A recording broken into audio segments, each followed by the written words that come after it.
자, 이제 말씀 전하겠습니다. 오늘 로마서 강의 7번째 시간입니다. 기도는 영혼의 호흡입니다. 라는 제목입니다. 많이 들어보셨죠? 기도는 영혼의 호흡이다. 들어보셨죠? 네. 근데 그 호흡이라는 게 과연 왜 호흡이라는 말을 썼을까? 왜 하필이면 호흡이라는 말을 썼을까? 숨 안 쉬면 죽는다. 그러면 기도는 심장의 박동하고 똑같다. 그래도 되잖아요. 그렇잖아요? 근데 왜 호흡이라는 말을 썼을까? 살아서요, 생명 활동을 영위하고 있는 생명체라고 불리는 것들은 모두 다 자신의 기본 단위가 있어요. 그 기본 생명체의 기본 단위를 뭐라고 얘기하냐면 다들 들어보셨을 거예요. 세포라고 얘기합니다. 그 세포의 활성을 유지하기 위해서요, 몇 가지를 쉬지 않고 반복하고 그것을 유지하고 있습니다. 그중 우리가 모두 알 수 있는 대표적인 한 가지가 물질 대사를 통해서 에너지를 대사를 한다는 것입니다. 이 물질 대사가 뭔지 아세요? 물질이 몸속에서 움직인다는 거예요.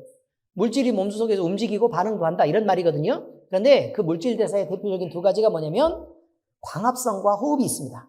광합성을 동화작용이라고 얘기하고요, 물질을 합성하는 것입니다. 양분을, 태양 에너지를 고정해서 양분을 합성하는 걸 광합성, 동화작용이라고 얘기하고, 이화작용은 그 반대의 발언입니다.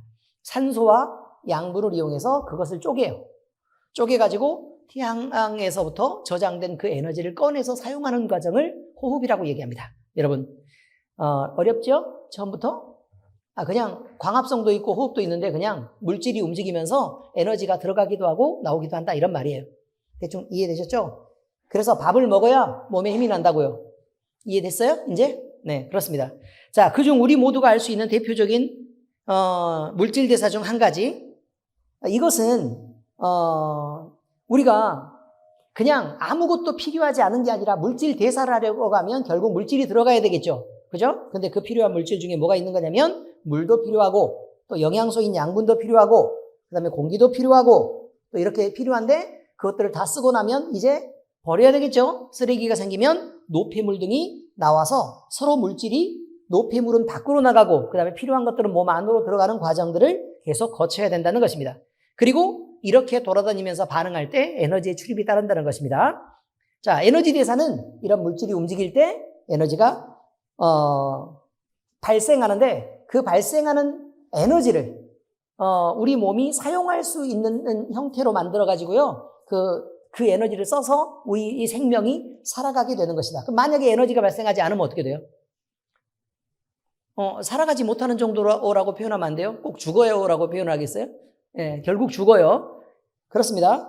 생명체 안에서 물질이 움직이면 에너지가 출입하게 되고 그러면 살지만, 생명체 안에서 물질이 움직이지만 반응을 제대로 할 수가 없으면 그러면 그것 역시 에너지를 얻을 수 없어서 제대로 살 수가 없고, 이해가 잘 되시죠? 노폐물이 배출이 잘 돼야 되는데 그 노폐물이 배출이 안 돼도 문제가 된다라는 것입니다. 그러니 에너지 대사는 언제나 물질 대사와 함께 일어날 수밖에 없는 거다라는 것을 꼭 기억해야 됩니다. 이것을, 이 과정을 과정 중에 하나가, 대표적인 과정 중에 하나가 호흡이라는 것입니다. 자, 우리에게 이런 대사의 가장 대표적인 것, 밥을 먹고 숨을 쉬고 생명을 유지하며 에너지를 얻고 살아갈 때에 이것은 반드시 필수적이어서 생명체는 호흡을 하지 않으면 안 되고 결국 호흡이 끊어지면 죽는 거다라고 얘기하죠. 어떤 사람들은 밥숟가락을 놨다라고 표현하기도 하고, 어떤 사람은 그 나라에 가셨다 이렇게 표현하기도 하고, 누구는 뭐 그렇죠. 이렇게 심장이 멈췄습니다. 이렇게 표현하기도 합니다. 자, 여러분, 곧 죽을 수밖에 없습니다. 이제 문과적으로 이제 쉽게 설명을 해드리면 밥을 먹고 숨을 쉬어야 에너지를 얻기도 하고 살기도 한다는 것입니다. 밥도 안 먹고 숨도 안 쉬면 어떻게 돼요? 죽는다는 것입니다. 결국은. 이해 잘 되시죠, 이제? 자, 그렇습니다. 자, 그런데 우리가 기도는 영혼의 호흡이라고 얘기 때문에 호흡에 대해서 좀 더 얘기합니다. 호흡은 다시 외 호흡과 내 호흡으로 나눠집니다. 외 호흡은 폐에서 이루어지는 것입니다. 공기의 교환, 산소가 들어가면 그 다음에 이산화탄소가 또 밖으로 나오고, 또 산소가 들어가면 또 이산화탄소가 밖으로 나오고, 그냥 들어가는 게 아니라 뭐 원리가 사실은 있어요. 뭐 세포 내 기체 분압 차이에 의한 확산 현상, 이렇게 표현하거든요. 어렵죠? 어렵잖아요? 네, 그렇습니다. 알고 있다는 걸 표현하고 있는 것입니다, 그냥. 자, 어쨌든 들숨과 날숨을 통해서 들이쉬는 것은 누구를 받아들이기 위해서? 몸에 필요한 산소를 받아들이기 위한 과정입니다. 그러면 날숨은 쉬어야 돼요? 안 쉬어야 돼요? 쉬어야 되죠. 내뱉지 않으면 다시 들이쉴 수가 없습니다. 그러므로 몸에서 나쁜 것들을, 우리 몸에 필요 없는 노폐물들을 버려주고, 그리고 나서 그 빈 공간 속에 다시 뭐가 들어가요? 필요한 산소가 들어가고 하는 과정들을 반복하는 것이 바로 들숨과 날숨인데, 들숨이 필요하다 그래서 들숨만 하고 날숨을 하지 않으면 결국 들숨이 안 되게 되어 있습니다. 그 원리를 얘기하고 있는 것입니다. 그래서 들이쉴 때는 뭐를 해야 되고요?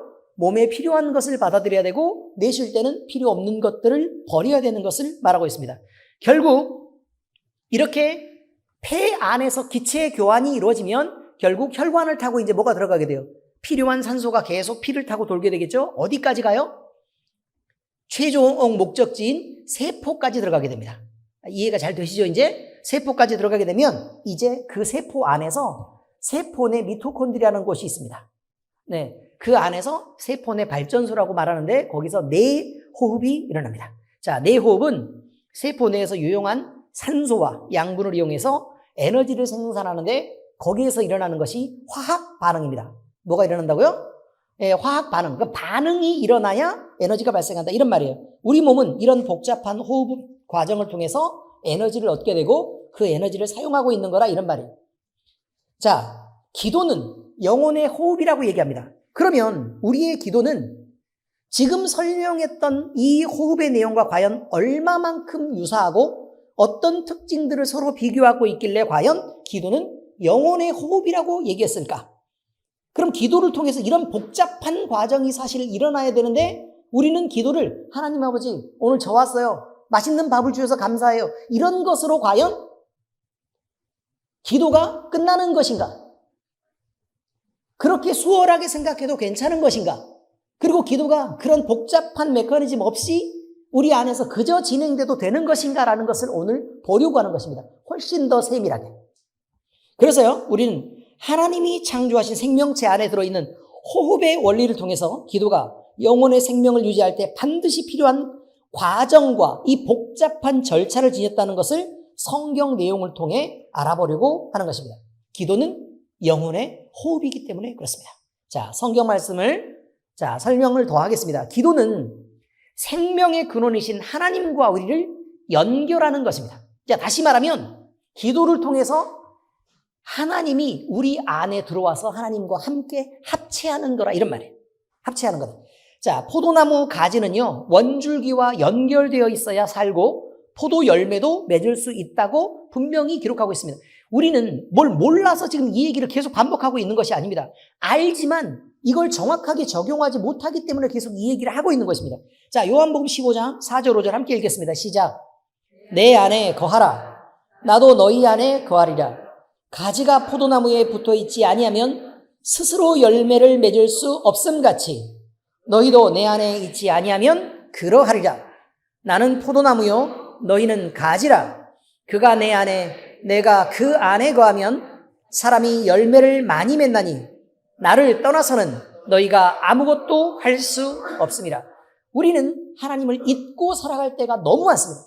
모든 순간 속에서 하나님을 잊고 산다는 것은 바로 가지가 원줄기에 붙어 있는 것에 대해서 붙어 있어야 하는 것에 대해서 무관심하다는 뜻이 됩니다. 이것은 대단히 위험한 일이다, 이 말이죠. 그럼 생명을 점점 잃어갈 수 있다고 지금 얘기하고 있습니다. 우리가 주님이신 예수 그리스도를 떠나서는 아무것도 할 수 없다.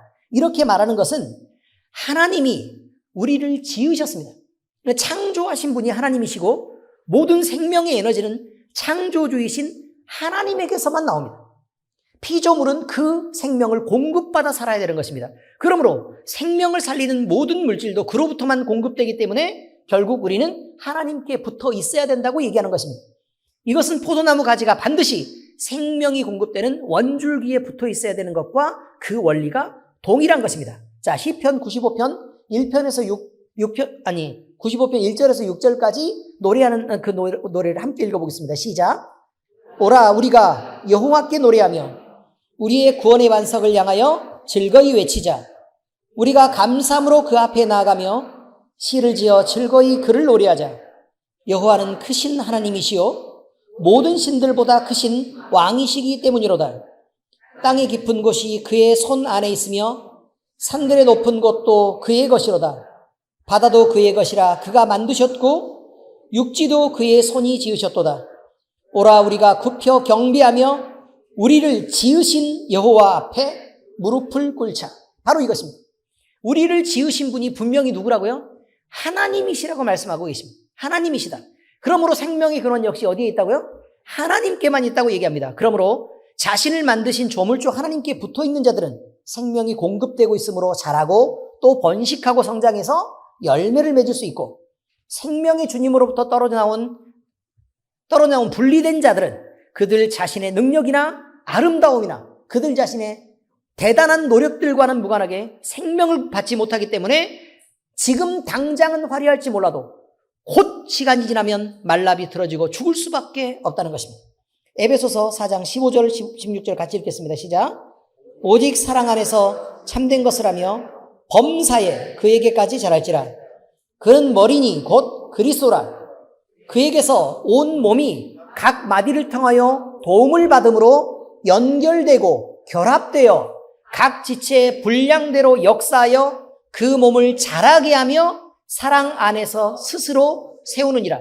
자, 여러분, 포도나무라고만 얘기한 것이 아니라 이제는 생명체인 유기체인 사람처럼 머리가 있고 몸통이 있는 것에 대해서 얘기하고 있습니다. 결국은 예수님은 뭐라고요? 머리고 우리는 그 각 지체의 각 위치에 따르는 각각의 지체들이다 라고 얘기합니다. 그런데 그 지체들은 서로 어떻게 된다고요? 연결도 돼야 되고 또 결합도 돼야 되고 또 자기의 분량대로 역사도 해야 되고, 그렇게 되어 있어서 건강한 자기의 모습을 유지할 수 있어야 그 몸은 자라기도 하고 또 스스로 일할 수 있게도 되고, 그런 상태의 생명체로서의 역할을 할 수 있게 된다, 이렇게 말하고 있습니다. 사도 바울은요, 교회의 영광스러운 비밀을 밝히면서 주님이신 예수님은 머리가 되고 우리는 그 몸의 지체라고 말씀합니다. 고린도서 6장 15절 중간까지요. 시작. 너희 몸이 그리스도의 지체인 줄을 알지 못하느냐. 자, 위에서 얘기했듯이 우리의 몸이 그리스도의 지체입니다. 우리가 아니라 그리스도의 지체란 말입니다. 이걸 잊으면 안 됩니다. 그런데 이 거룩한 연합은 성경 안에 다른 모양으로도 등장한다고 얘기합니다. 잘 들으셔야 됩니다. 성경은 부부를 말할 때 한 몸이라고 말합니다. 읽어보겠습니다. 창세기 2장 24절입니다. 시작. 여러므로 남자가 부모를 떠나 그의 아내와 합하여 둘이 한 몸을 이룰지로다. 그러니까 두 사람이 아니고 이제는 뭐라고요? 한 몸이라고 얘기합니다. 한 몸. 그리고 하나님이 우리에게 부부가 돼서 가정을 꾸리게 하셨고 그 가정 안에 자녀도 낳게 하셨고 서로 함께 살아가게 하신 것은 사랑과 복종으로 성장하게 하고 그들을 서로 보호하라고 우리에게 주신 것이라고 분명히 얘기합니다. 부부라는 이 형식을 통해서 하나님은 부부로 잘 행복하게 너희들이 잘 살아가세요 라고 얘기하는 게 아니라 그 연합을 통해서 말하고 싶은 게 있다는 것입니다. 이 땅에 있는 것은 모델이고 그것을 통해 말하고 싶은 내용이 있는데 이 형식을 통해서 하나님은 그리스도와 교회의 연합에 대해서 가르치시려는 것이다. 다시 말해서 머리와 몸통에 대해서 가르치려고 하는 것. 다시 말하면 남편과 아내가 머리와 그 지체가 된다는 것에 대해서 가르치고 싶은 것입니다. 그 내용을 읽겠습니다. 에베소서 5장 29절에서 32절까지 시작.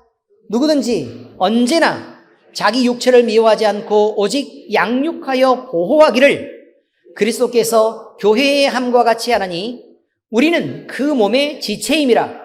그러므로 사람이 부모를 떠나 그의 아내와 합하여 그 둘이 한 육체가 될지니 이 비밀이 크도다.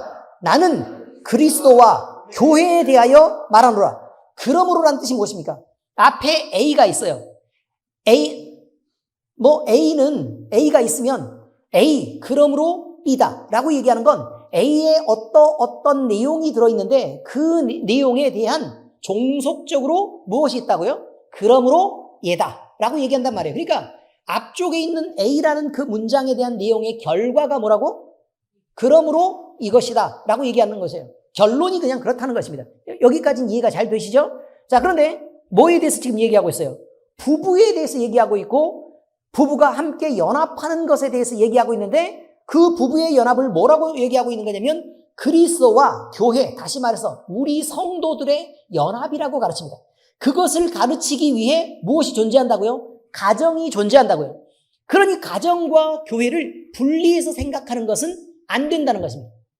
가정은 교회의 모델이어야 됩니다. 그래서 아름다운 교회에서 내용을 잘 배우면 그 배운 내용이 가정 안에서 적용이 돼야 됩니다.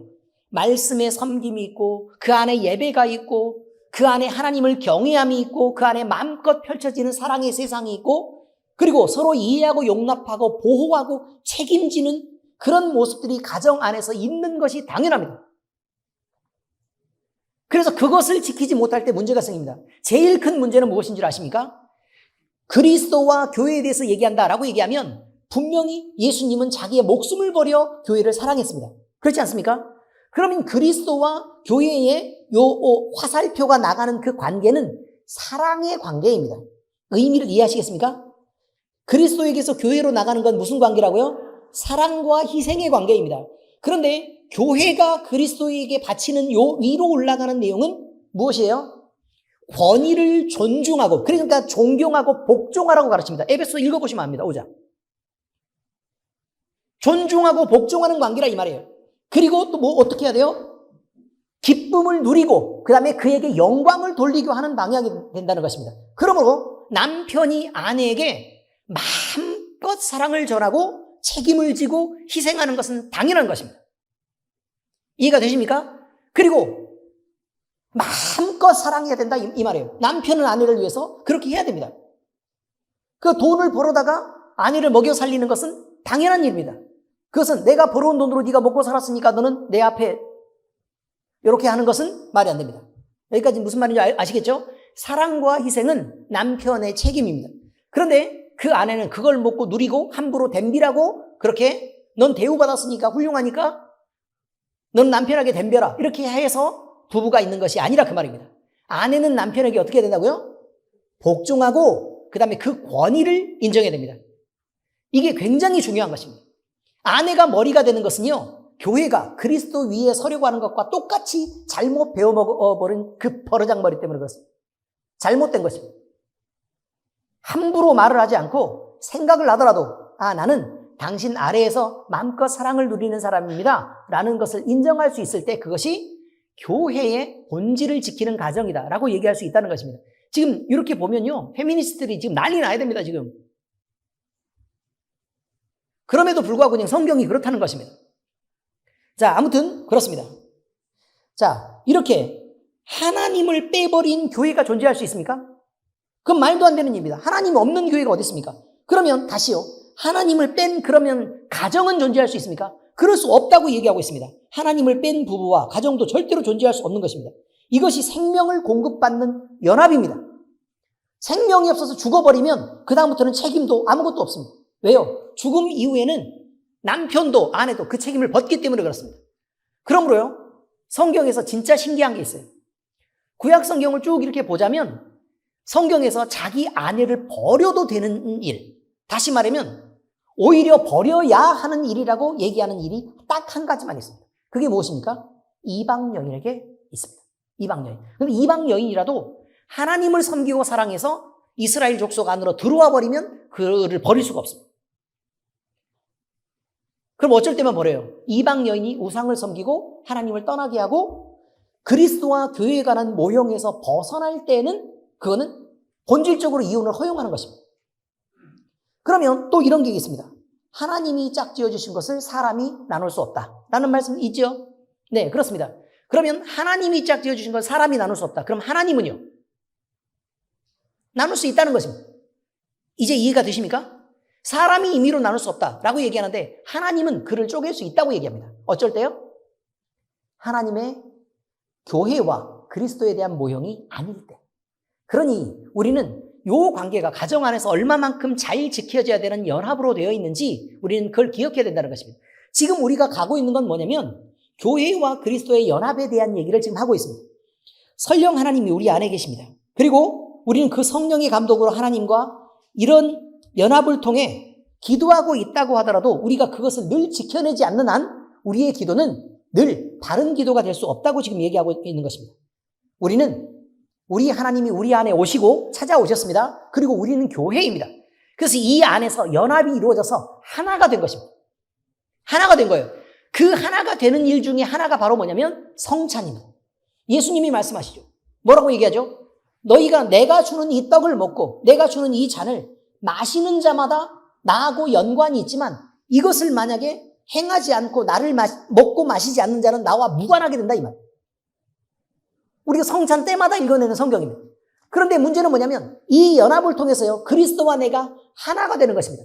음식을 통해서 그 음식이요 그냥 일반적인 그냥 문과에서 생각할 때는 아 먹고 똥 싸는 거구나 이렇게 생각할지 모르지만 여러분 이과로 들어가면 뭐가 있는 거냐면 음식 중에요 우리 몸 속으로 들어가면 우리의 몸을 이루는 성분이 있습니다.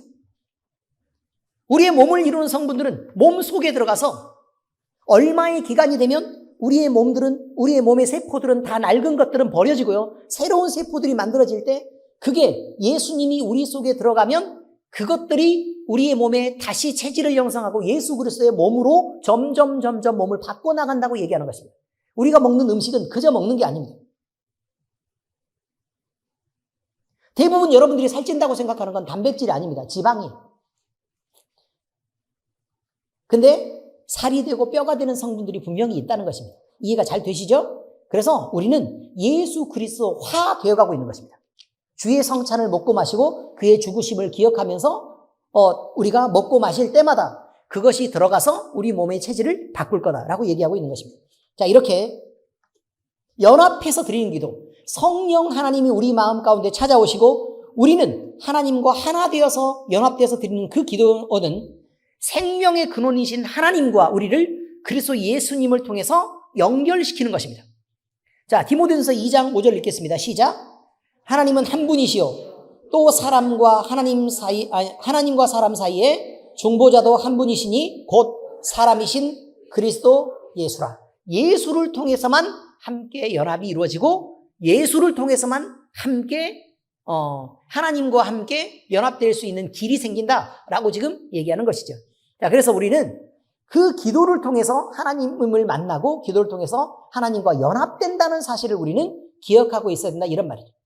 자, 두 번째, 기도와 호흡은 단계가 있고 출입이 있고 반응이 있고 그 결과로 에너지가 생기는 것입니다. 호흡이 그런 것처럼 기도도 그렇다는 것입니다. 호흡은 먼저 폐에서 공기 소환이 이루어지는 외호흡이 있다고 했습니다. 그리고 혈관을 타고 들어간 산소가 세포까지 이르러서 그 속에서 이루어지는 화학 반응인 내호흡이 일어납니다. 그리고 그 결과로 에너지가 발생하기 때문에 생명을 유지해서 살리는 근원으로 작용하고 있습니다. 자, 이처럼 기도도 호흡과 마찬가지로 정말로 단계가 있는지를 우리는 살펴보려고 하는 것입니다. 지금. 자, 그리고 호흡도 출입이 있고 또 반응이 있고 그 결과로 에너지가 발생하는 것인가 라는 것을 확인하려고 하는 것입니다. 그래서 우리의 영혼의 생명을 살리는 일로 사용되고 있는 것인가 라는 것을 다시 살핀다 이런 말이죠. 기도는 먼저 우리 마음을 하나님과 연결되게 합니다. 기도하는 사람은 호흡처럼요. 숨을 쉬는 것처럼 숨 한번 쉬어보세요. 들이쉬어보세요. 내쉬어보세요. 뭐가 들어가고 뭐가 나오는 줄 아시죠? 보이지는 않아도. 네, 그렇습니다. 호흡처럼 마음을 통해 주님을 받아들이고 세상으로부터 오는 욕심이나 죄, 내 자신 등을 내어버리고 비워내는 것입니다. 그러므로 기도의 호흡은 이런 거예요. 숨을 들이쉴 때는 뭘 받아들인다고요? 주의 성령으로 충만해져 가고 그 다음에 내쉴 때는 세상에 있는 내 몸에 있는 여러 가지 찌꺼기들을 어떻게 하는 거라고요? 버리는 일을 해야 된다는 것입니다. 그래서요, 이 교환은 기도하는 이의 마음을 정결하게 해서 하나님을 만날 준비를 하게 하는 기도의 첫 단계가 됩니다. 때로는 눈을 감습니다. 마음을 모으려고 하는 것입니다. 때로는 가슴에 손을 얹습니다. 이렇게 묵상하는 시간을 통해서 우리는 우리의 몸과 마음의 깊숙한 곳까지 성령 하나님이 도달하시는 느낌과 동시에 내 속에 무엇이 버려져야 될지를 하나씩 느끼게 됩니다. 우리는 그것을 느낄 때마다 고민하지 말고 버려야 됩니다. 이해가 잘 되셨습니까? 왜냐하면 버리지 않으면 들어갈 수 없기 때문에 그렇습니다.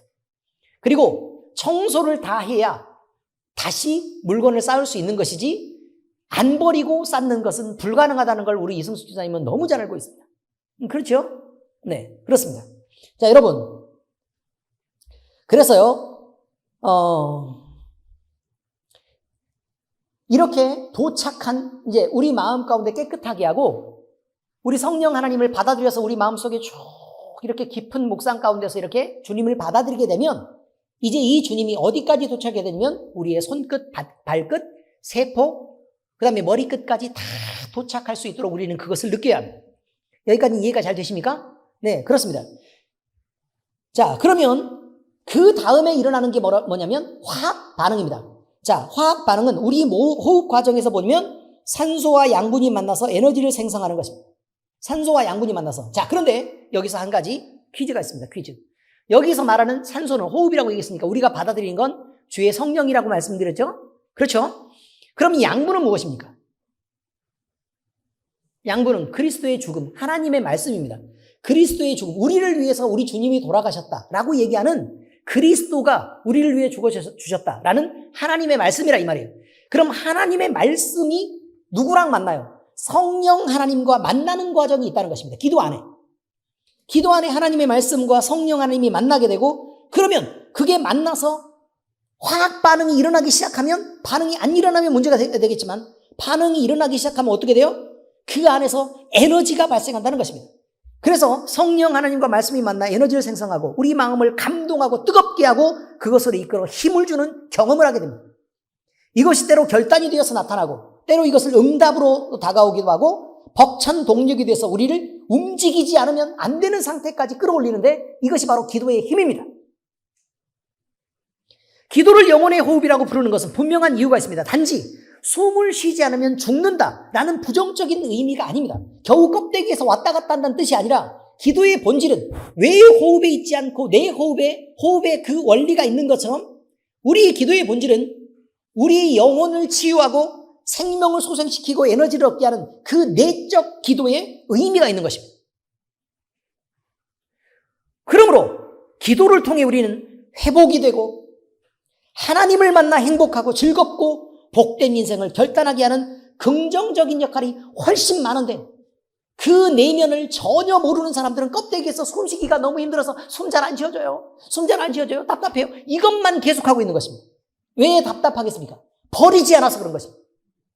내 뱉으면 당연히 쉬어지는 것입니다. 뱉으면 들어가죠. 안 뱉고 왜 안 버려지냐고 얘기하냐 그 말이에요. 알았죠? 김혜진 집사? 그래서 숨을 쉬는 것처럼 기도해야 된다는 것입니다. 숨을 쉬라는 거 어떤 거라고요? 내 뱉을 걸 버리라 그 말입니다. 그래야 들어간다고. 자, 이제 성경 말씀의 적용입니다. 우리는 기도를 통해서 모든 기도를 통해서 예수를 묵상하고 또 예수를 생각해야 합니다. 기도를 통해 버릴 것은 버리고 필요한 것은 공급받아야 된다고 얘기합니다. 기도는 자기가 원하는 것을 얻어내려고 하나님을 상대로 버티고 매달리며 졸라서 억지를 부리는 일이 아닙니다. 올바른 기도는 먼저 내 안에 있어서 하나님과 멀어지게 하는 세상으로부터 오는 모든 노폐물들을 비우는 것으로부터 시작해야 되는 것입니다. 요구를 관철시키려고 하는 것이 아니라고 분명히 저번 시간에도 얘기했습니다. 오늘 시간 말씀만 들으면 안 돼요. 지금 기도를 점점 쌓아가고 있으니까 기도에 대한 내용을 쌓아가고 있으니까 우리는 반복해서 여러 시간의 기도를 계속 모아야 기도가 정리가 되는 것입니다. 아셨죠? 네? 저번 시간에 뭐 했는데요? 네, 그럴 줄 알았어요.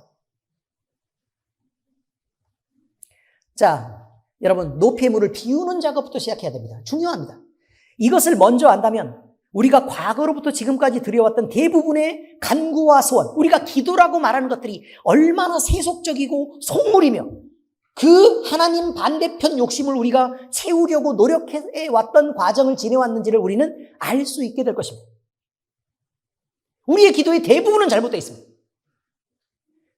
더러운 노폐물을 버리지 않는 그 지저분한 우리 마음에 욕심을 담아서 그 욕심을 붙잡아 놓고 하나님 이것을 채우세요. 이것을 채우세요. 이것을 채우세요라고 계속 말하고 있는 우리의 기도는 잘못된 기도라 그 말이에요.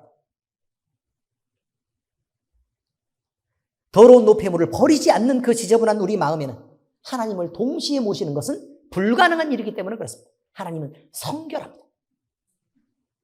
우리의 마음을 깨끗하게 정리하고 씻은 다음에야 우리는 깊은 영혼의 호흡으로 주님을 모셔드릴 수 있습니다.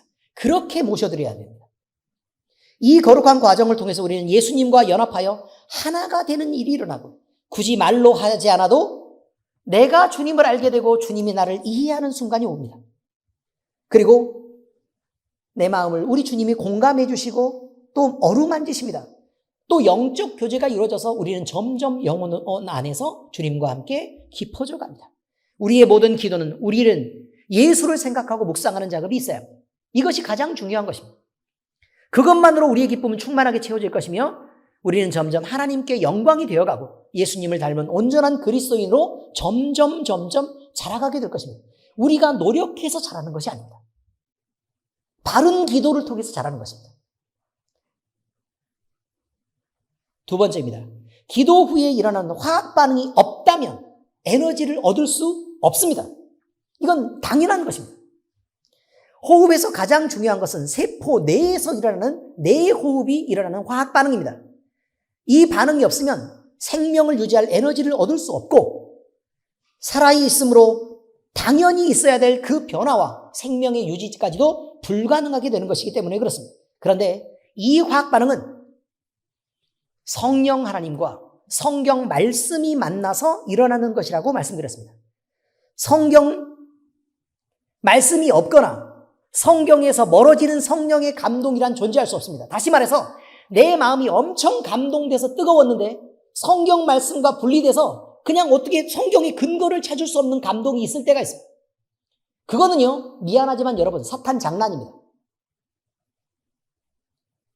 내 감정을 마음대로 휘두르고 내 감정을 마음대로 흔들 수 있는 사탄의 장난입니다. 여러분이 얼마나 쉽게 분노하고 화내는 줄 알고 계시죠? 사탄은 그만큼 여러분의 감정을 쉽게 가지고 놀 수 있습니다. 근데 왜 내 마음이 분노하고 화가 날 때는 사탄이 마음대로 내 감정을 조종하고 마음대로 가지고 놀구나, 내가 어쩔 수 없이 그걸 흔들리고 있구나라는 걸 뻔히 인정하는 사람들이 왜 기도하다가 이상한 벅찬 감동이 드는데 성경 말씀과 무관하게 꿈도 보고 환상도 보고 이렇게 막 자기 감정에 막 치우쳐가지고 혼자 휩쓸리는 사람들이 왜 그것이 사탄의 장난일 수 있다고는 생각하지 않습니까? 대단히 위험한 일입니다. 그래서요, 요즘엔 예언을 잘 인정하지 않죠. 왜 인정하지 않는 줄 아십니까? 성경에서 벗어나는 독립적인 사사로운 예언이 너무 많기 때문에 그렇습니다.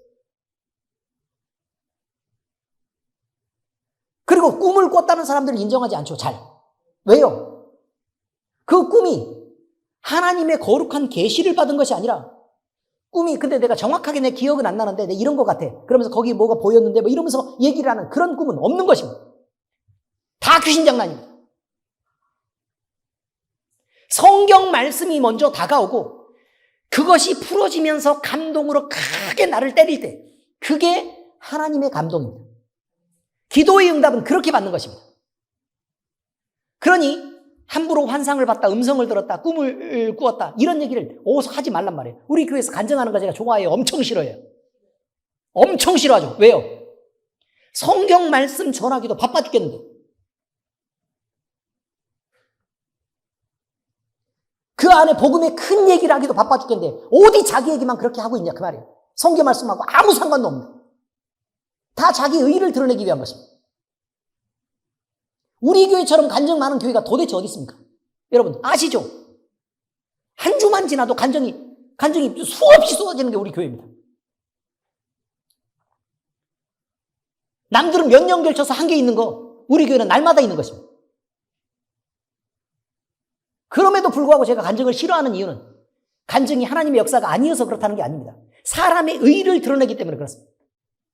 위험하고 나쁜 것입니다. 분명히 경고하지만 걸리면 우리랑 함께 신앙생활하기 어렵습니다. 우리는 그와 거리를 둘 것이고 성경 말씀을 파고들고 그 안에서 뜨거워지고 그 안에서 깊어지는 자들을 세워갈 것입니다. 여러분, 하나님은 한 분이십니다. 딱 한 분이에요. 두 분이 아닙니다. 삼위지만 한 분입니다. 뜻과 계획과 감정과 모든 것이 일치합니다. 그리고 하나님은 영원합니다. 그리고 하나님은 변하지 않습니다. 불변입니다. 단 하나의 마음을 품고 있고 단 하나의 계획을 가지고 있습니다. 여러분, 이 하나님의 말씀이 한번 뿌려지면 과거에 뿌려진 말씀이나 미래에 뿌려질 말씀은 동일합니다. 왜요? 변하지 않으니까요. 그리고 영원하시니까요. 그러므로 성경 말씀은 변할 수가 없습니다. 그래서 성경에 어긋나거나 성경과 부딪히는 내용의 환상과 계시와 음성과 꿈이란 존재할 수 없는 것입니다. 그 얘기를 하고 있는 것입니다. 여러분, 그러므로 성경과 무관하게 감동과 꿈으로 나타나는 모든 응답은 100% 사탄의 역사입니다. 내 마음을 아무리 감동하고 뜨거워도 그것은 사탄입니다. 아멘? 그러므로 우리는 기도할 때 하나님의 말씀을 더 깊이 읽고 배우고 이해하려는 노력을 곁들여야 됩니다. 우리가 기도할 때는 성령의 감동으로만 기도하려고 하지 말고 말씀을 더 많이 읽고 더 깊어지고 더 바르게 하려고 노력해야 된다는 것입니다. 그래야 그 안에 화학 반응이 일어납니다. 산소만 잔뜩 공급하고 양분이 없으면 어떻게 그게 반응이 일어나겠습니까? 말도 안 되는 일입니다. 그래서 기도를 하기 위해 말씀을 읽는 것은 필수적이라는 것을 얘기하는 것입니다. 기도를 그냥 영혼의 호흡이다 라고만 얘기하는 그 껍데기 주장하는 사람들은 늘 그냥 숨만 쉬면 되는 줄 압니다. 그럼 생명이 그냥 유지됩니까? 그렇지 않습니다. 여기서 영혼의 호흡이라고 얘기하는 건 훨씬 더 깊은 내용이 들어있다는 것을 잊지 말아야 됩니다. 하나님이 우리를 만드셨습니다. 그 창조의 섭리 안에 기도와 호흡도 들어있다는 사실을 우리는 잊지 말고 반드시 기억해서 바른 기도를 드릴 수 있도록 노력해야 될 것입니다. 이 놀라운 축복이 우리 모두에게 그리고 우리 각자들에게 깊이 임할 수 있기를 예수 그리스도의 이름으로 축복합니다. 기도하겠습니다.